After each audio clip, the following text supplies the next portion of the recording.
আমার নাতি হবে। কচুরি এনেছো আমার জন্য? এটা খাও, এখনের জন্য এটাই ভালো, করলার রস। এই নে তোর পছন্দের পনির, শরীর খারাপের মুখে ভালো লাগবে।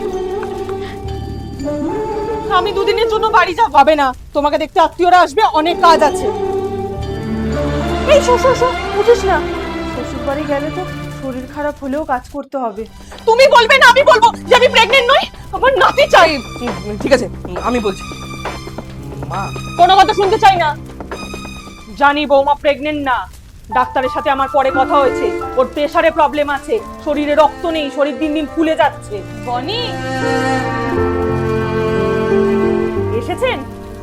আত্মীয়, তোমার বাড়িতে বাবা যায় কাজে, মা একা, কোনো অসুবিধা হলে কে সামলাবে? তাই 1-2 সপ্তাহের জন্য এখানেই ডেকে নিয়েছি। আর হ্যাঁ, সকালে পনির রান্না করে রেখেছি, কিন্তু কম তেল মশলায়।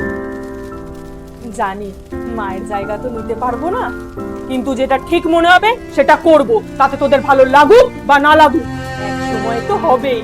তাই একটা নাতনি হলে ভালো হতো।